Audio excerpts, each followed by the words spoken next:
Good morning, good afternoon, good evening, wherever you are watching from. Thanks for tuning in today. Hello, big hello to CruiseNets. I know you guys usually watch later on after the show is done or after our chat is done. They have got a video premiering tomorrow, so be sure to tune in. It's CruiseNets, two separate words. And they've got a video, it's a sunset video. A lot of their videos, almost all of them are drones. And they're going to do a sunset video of the Sun Princess. So I am definitely going to be tuning in for that. And that is tomorrow at 4 p.m. So December 5th at 4 p.m. So be sure to check that out. And a lot of their other videos are really great too. So exciting times here in Vancouver. We have, well, I should call it Swiftcouver this weekend. We've got Taylor Swift, who is here for her final 3 concerts of the Eras tour, and holy cow, the city has gone crazy. The city has gone Taylorific, that's for sure. Good morning, Christine. Good afternoon. Sorry, you're in Denver. Denver? Yeah, that's at least 2 hours. You think you're on Central Time. 48. Oof, not much warmer. Hopefully your sun's out though. We have potential sun here. It was nice downtown yesterday. I went downtown to check out the Vancouver Christmas market. If you are coming to Vancouver anytime this month, I recommend it. It's sort of it's a German-themed Christmas market here in Vancouver, Canada.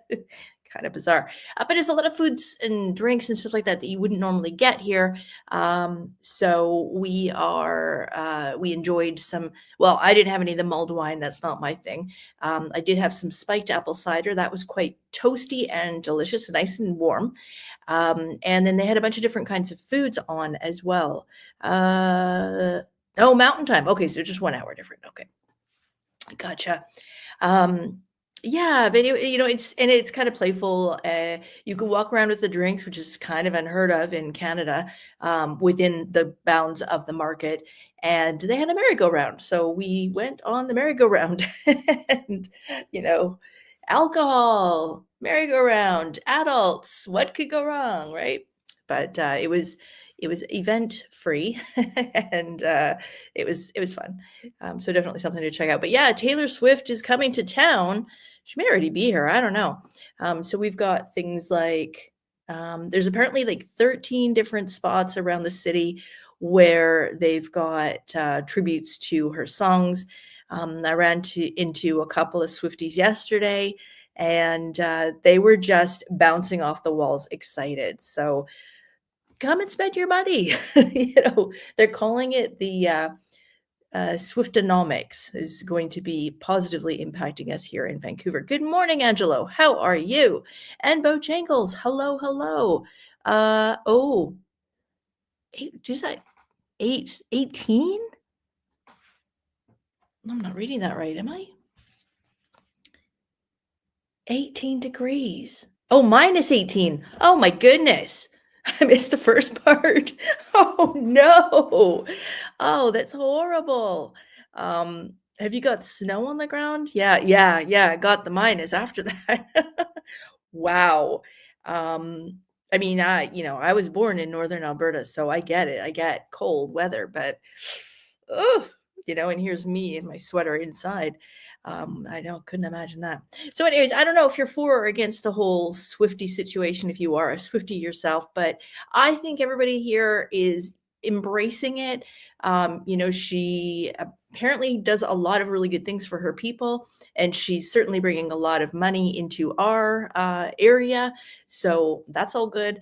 And I think I might head downtown, actually, not during the concert, but sort of just to sort of feel the buzz, because why not? Why not? Snow and cold. Oh dear. Oh, well, that's not good at all. So we have got a bunch of hopefully interesting topics today. We've got 2 topics that are Canadian, and then we are going to move on from there to stuff that'll impact everybody. But yeah, so Air Canada's just made a change. They're aligning I love this. They're aligning with other Canadian carriers and are changing their most basic fare so that it no longer includes free carry-on. And when I make a jest and I say they're aligning with other Canadian carriers, there's basically only one. There's Air Canada and there's WestJet. Porter Airlines is trying to make some inroads, but you know, they got a long ways to go. And they don't have middle seats and they allow bags and all this kind of stuff. So they're kind of going the opposite way. But Air Canada, nonetheless, on their most basic fare, as of January 3rd, you can have a personal item that you can take with you. So that's like a purse or a jacket or a laptop, a computer bag. But you cannot have a rollerboard or a large backpack or any of that, or what they're saying, and this is very, very confusing, as I find with a lot of things travel related, is that you're allowed to have a carry-on, but you have to check it. Well, then by definition, it's no longer a carry-on, right? I mean, come on.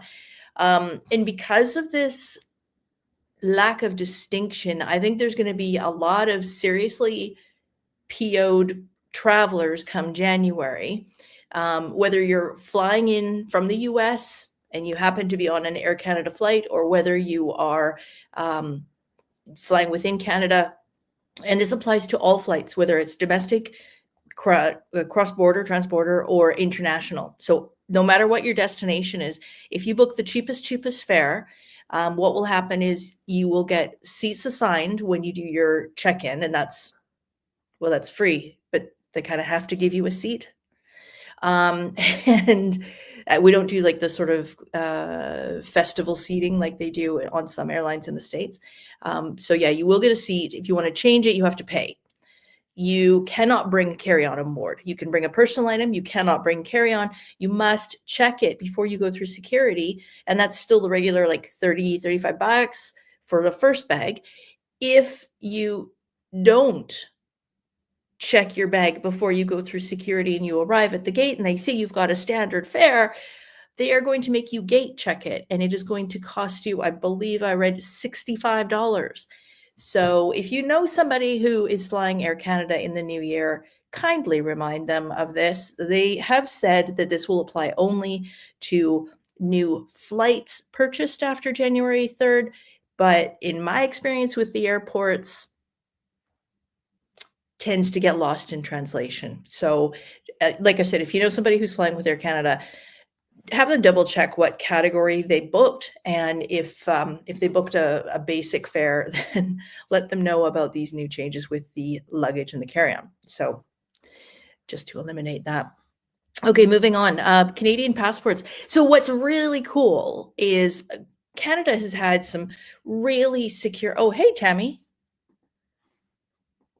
I think Tammy's multitasking today.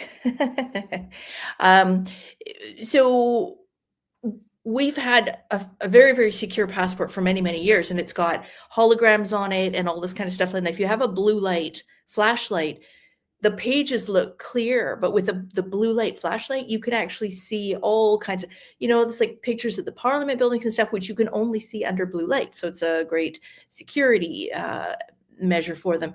What they've also done with the latest passports is they've laminated the information page. So, when you go to the airport and they scan your passport through the machine, well, it's very easy for things to tear or get bent, whatever, and that can cause your passport to be invalid. Well, they decided they would laminate it so it would protect it, help it last a bit longer, which is great, except the readers aren't wide enough. And this is in many, many parts of Europe, also in many of the terminals in Cancun. I haven't heard 100% about other terminals in Mexico, but basically what it means is that you, instead of being able to use an automated customs immigration process through a machine, a terminal, you have to go and line up for manual inspection. So one might have thought that would have been something to check the specs on before going forward with the new passports. But it is what it is. So yeah, so just bear that in mind if you're traveling. If you have a Canadian passport, Bojangles, Tammy, and you're planning on traveling pretty much anywhere next year, you might end up having to do the manual immigration process. So just factor that into your timing and know that it could delay you slightly. Okay, moving on. I want to talk about something, sort of sidebar conversation, and this is something that we talked about this a couple of weeks ago, that there was some discussion about some of the governing bodies that they were suggesting that it would be more efficient. Yeah, for sure. That they were suggesting it would be more efficient to remove the backup pilot from the plane, because why pay all that money? I mean, if these people are making like $250,000 a year, then imagine being able to remove that cost out of a flight. And so, there's some discussion about whether or not that would be a good thing or not, and whether or not the public would accept that as reasonable. I mean, yes, a plane can land itself. However, so can a Tesla. A Tesla can drive itself. I've seen far too many people putting them on automatic, which is completely illegal in Canada, by the way, but nonetheless. And I mean, it's still just a computer. So, and we all saw Terminator, right? So we kind of know sometimes computers can get things wrong. So, yeah, there was just this past week, there was a meeting from the Pilots Association with our government members of parliament, and basically saying, do not do this. This is putting people's safety at risk. We have a backup pilot for a reason. And so, yeah, it'll be interesting to see what comes of that. But I think when the discussion of this first came up, it was more on the QT, like it wasn't widely discussed. I don't know if you guys have seen this discussion anywhere about having a single pilot in a plane without a backup first officer or whatever. And it didn't really make it much in the news. So to hear now that it's apparently, I guess, close enough to being enacted that the pilots are standing up and going, whoa, stop, put the brakes on this, is interesting. So it might be a conversation point. Definitely, hey, it's the social season. So giving you stuff to talk about if you're, at one of those, events where you don't really know anybody and you got to do that kind of stand around and chit chat and make small talk. So there you go. What do you think? One pilot or two pilots? What do you think? I think I'm pretty good with two. I think I'd stick with two for sure. So Spain is now officially implementing that there are full ID checks required if you're renting a vehicle or you're booking accommodations. And I think, part of this is the whole, a lot of the terrorism stuff. And also, it's honestly, like, is it a big deal? I think no. I mean, every time you go to a hotel in Mexico, first thing they ask for when you check in is your passport, and they're going to go and take a photocopy of it, and they're going to keep that somewhere on record. So, I mean, yeah, better be two pilots. Yeah, I agree. So yeah, it's so the Spain thing, not a huge deal. But if you're one of these people who doesn't want to share your information, it is what it is, and I think with COVID, when we all had to show our vaccinations and this information and that information, where you been, where you going, how long are you going to be there, what's your plan, what's your intent, who are you going to see? I mean, if you didn't share it, you couldn't go. So I think we all kind of became accepting of sharing this information. Complacent? I don't know.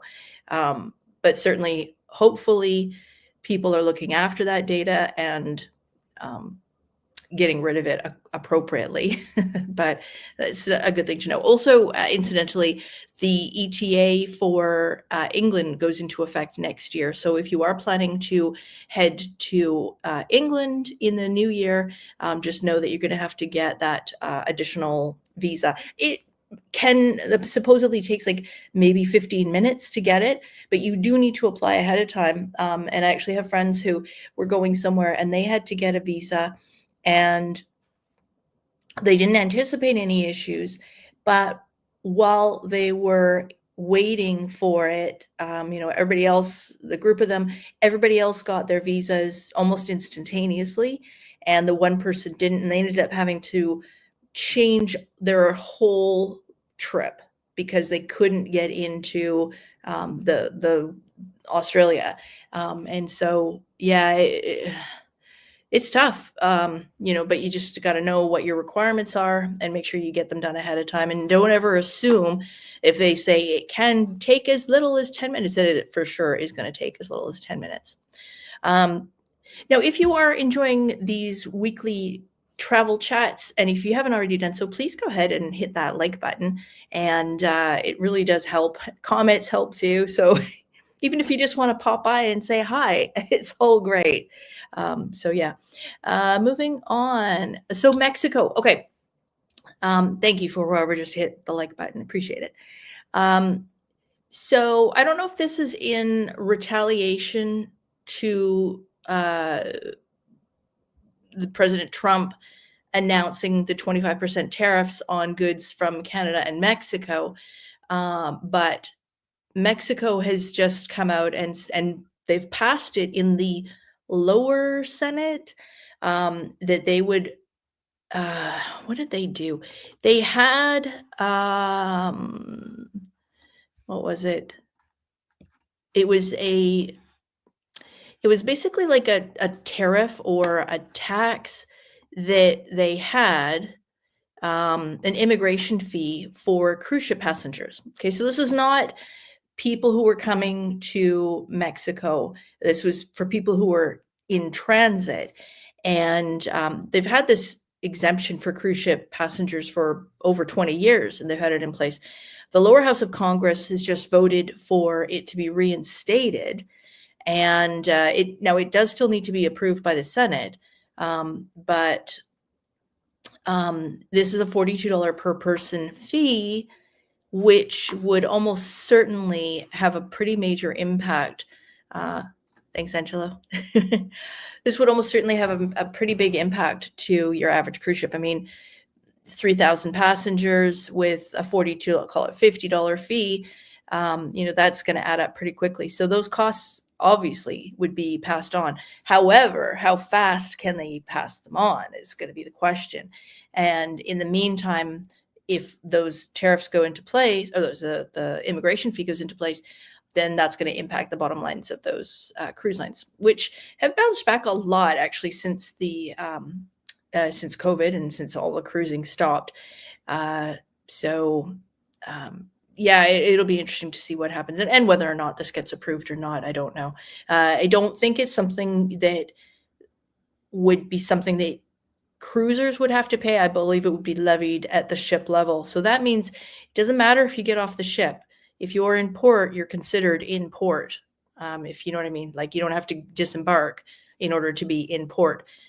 So it's an interesting thing, and we'll see what happens from it, especially on the wake of with so much pushback in Europe for cruisers, where they got people in, was it Venice, that have been using water guns and spraying people because they don't want them to come into the port. We've talked about this before. The issue is not that they don't want the tourists, although they're upset about the volume of people that are coming in, but they're also upset as business owners because that money is not going into the economy. So, the people who come on the cruise ship are terrified about missing their connection back to the ship. So they'll book cruise ship excursions, which means that money stays on the ship, mostly, or goes to select tour operators. everybody knows they've got free food on the ship, so they're not going to eat in port. Everybody knows they've maybe got a booze package, so they've got free booze on the ship, so they're not going to have drinks in the port. Souvenirs, maybe, but that's not the bread and butter of those cities, those port cities. So yeah, what is happening is, because this is creating a bad experience for a lot of cruisers, what the cruise ships are looking at is different ways to enhance the onboard experience, and also just shifting their lines, the ships, so that majority of them are going more to the Caribbean instead. So we're seeing much more traffic in the Caribbean. And in fact, they're expanding Carnival's private islands, because, each cruise line's got their own private island, and it's in the Caribbean, in the Bahamas. And this is where they have, everyone's got their own different pool areas and stuff like that. And generally speaking, of course, your food would be included. If you have a drink package, that's usually included. So yeah, and they're saying that the expansion of the private islands for Carnival is going to allow them to have more guest capacity than what they have at Disney World's Magic Kingdom Park. So they're expecting a lot of people. And Royal Caribbean for 2025, 57% of its capacity or ships is going to be in the Caribbean instead of in other, the majority are going to be in the Caribbean instead of other destinations. So it's just interesting to see how this is causing things to shift. And then on to the fun topic. So no more upside down pineapples. And we've talked about this before. So what happens, when you're on a cruise ship, people have stuff all over their doors and stuff, because the cabins are effectively metal boxes. And so, it's great. You can put magnets on the wall to, if you've got a tote bag, or, you just got a little beach bag or your hat or whatever. Cruise ship cabins are tiny. I mean, I've stayed in hotels where the bathrooms were bigger than my cruise ship cabin. So, I mean, cute. So people like to decorate their doors, and it's also an easy way to come back to your cabin. If you're on Princess, it doesn't matter, because you've got the medallion, and as you come closer to your cabin, you will notice that you'll hear the door actually unlocking, which is kind of cool. But people like to have some fun and decorate the cabins and stuff like that. And so people put different decorations on depending on what type of cruise it is and stuff like that. And a lot of times it's, with the Caribbean cruises, you're going to see tropical stuff. You're going to see, sun stickers and whatever, maybe happy birthday, that kind of thing. Well, the pineapple thing, if it's a right side up pineapple, no big deal. But if it's an upside down pineapple, that is meant to, if it's done intentionally, it's meant to signify that the passengers inside that cabin are swingers and they don't mind couple swapping. So now, that having been said, I've walked by cabins that have pineapples on the door with a bunch of other decorations, and I have been tempted to flip that upside down. But what Carnival Cruise Lines is doing is they are actively removing pineapples from the doors. My guess is that they would probably, your cabin attendant would, if they noticed it, they would take it off the door and they would put it inside your cabin. And this is what I thought was a bit stupid, but their argument was that Carnival is a family-friendly cruise line, and therefore they didn't want children to be exposed to the horrors of the upside-down pineapple.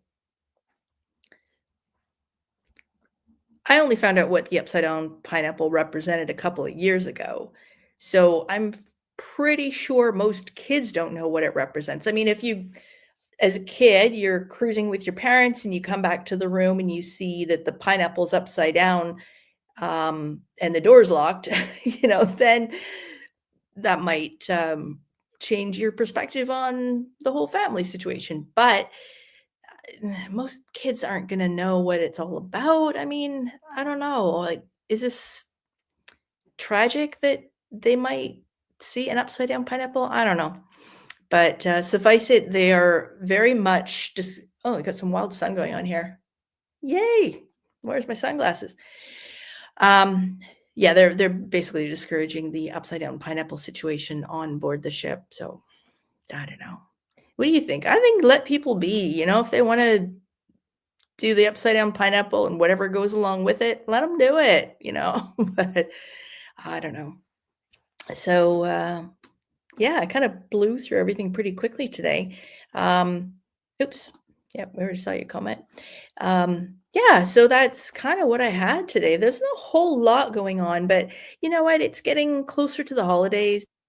I think people are busy. I know I've been to Costco, sadly, a couple of times in the past week, once in Bellingham, Washington, which I forgot that I don't know what I was thinking. I thought I was in the market for a new laptop, which I'm on right now. So tell me if you think anything is better or worse in terms of the video or the audio quality.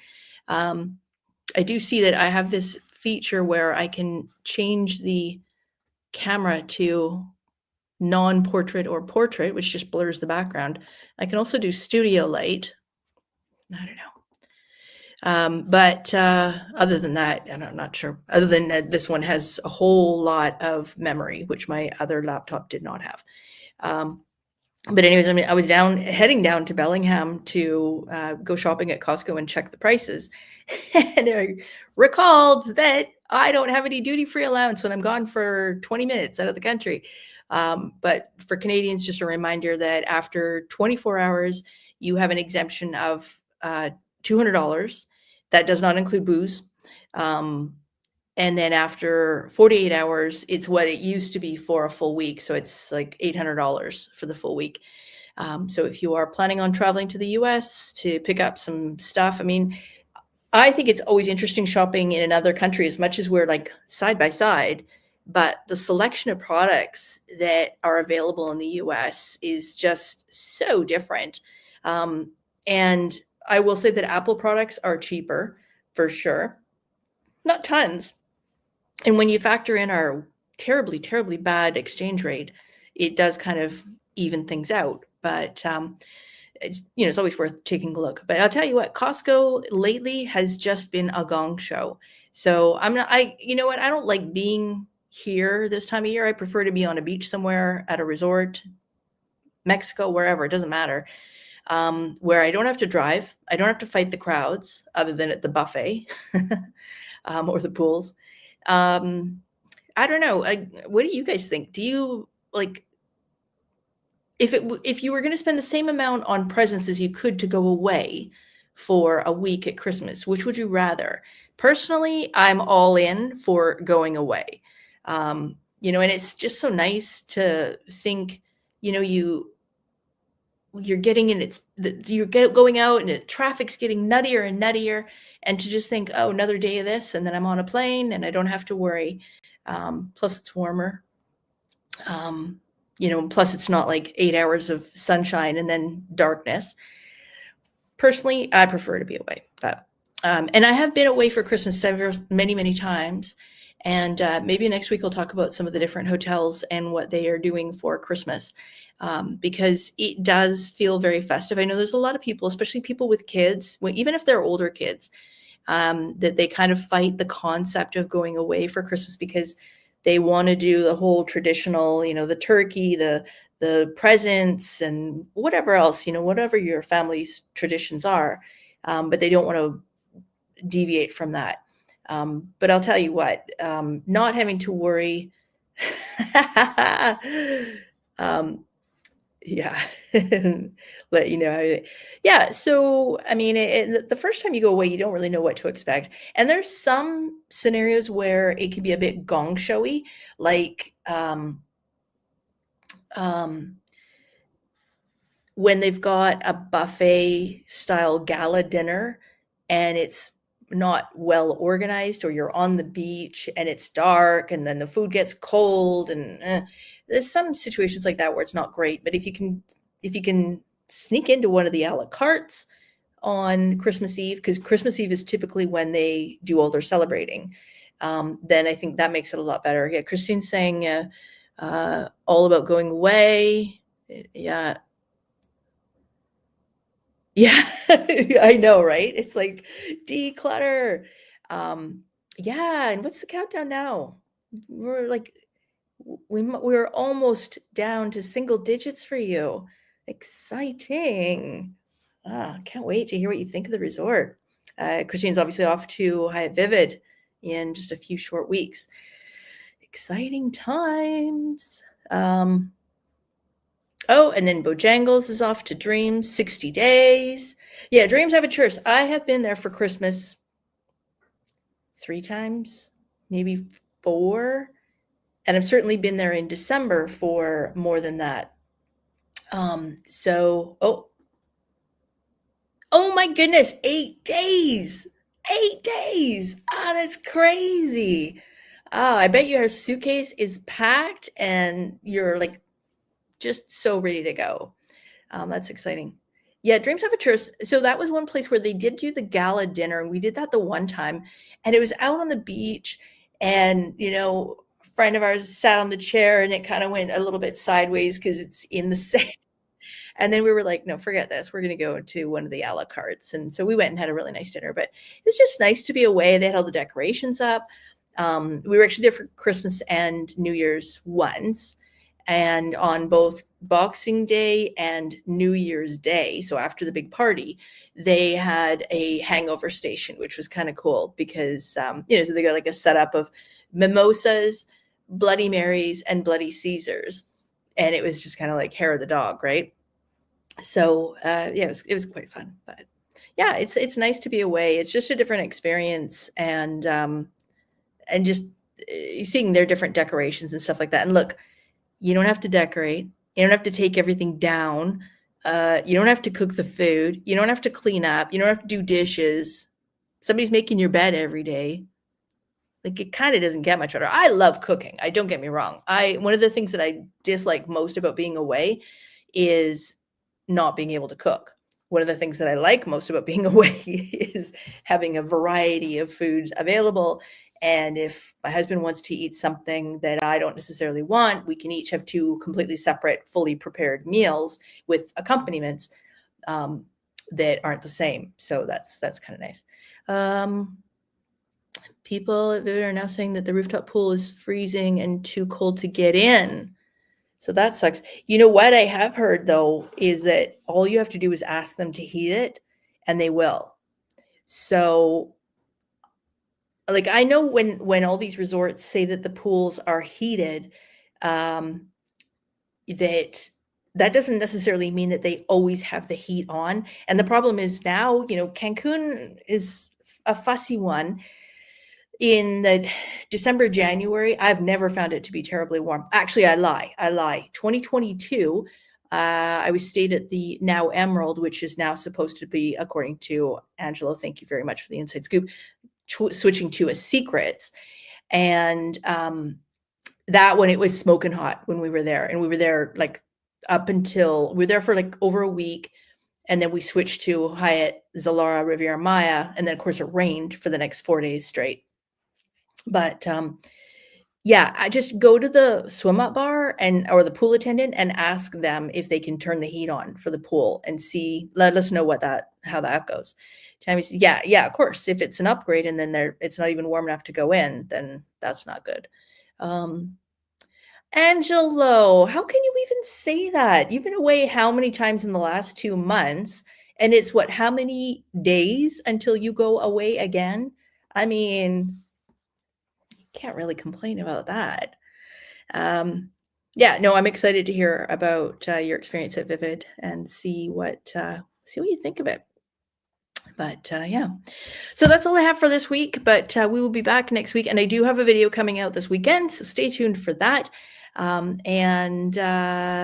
we're gonna get back on track with videos and stuff like that. And I've already made some plans for videos for between Christmas and New Year's. So if you're sitting around and you are bored or you're tired of visiting with family, then you can tune in. I'm going to have some videos, like I'm going to talk about the best new resorts coming out for 2025 and sort of a retrospective on 2024 and what I thought were some of the highlights of travel this year and stuff like that. If you have any ideas of videos that you would like me to cover, let me know. I'm all ears. Always love to hear what you guys are interested in. And unlike, Sam the Cooking Guy or Guga Foods, I love watching their cooking shows. And they get, bajillions of comments on every video that they do. But they tend to be a little bit more like, no, I'm not doing that video of whatever food recipe you just mentioned because I have other plans or whatever. On the other hand, I'm like, I just want to hear what you guys want to hear. Like, do you want to have a comparison of the different Rio resorts? I know those are always really popular, especially when people are trying to decide. And I would still stand by my comment that if you're going to a Rio in Cabo San Lucas, hands down, I would stay at the Baja California because then you have exchange privileges to the other two properties. But I would spend all my time at the pool at the Rio Palace Cabo San Lucas because I like the pool more, is more lush, more palm trees, whereas Baja California it suited its name. It was very sort of deserty feel, not a lot of high palm trees, so not a lot of shade. And that's definitely something that I'm always seeking, at least these days. Well, I mean, get your share of sunshine, but I do need some relief from it for sure. So thanks for tuning in this week, and hope you guys have a great weekend. Hope you guys have a great week ahead of you. And like I said, stay tuned for a video this weekend. And otherwise, we will see you back here next Wednesday and more chatting. Yeah, stay warm. Stay warm, Bojangles. Oh my goodness. -18. Woof. Not good. Thanks again, everybody. Hope you have a great weekend, and we'll see you next week. Bye for now.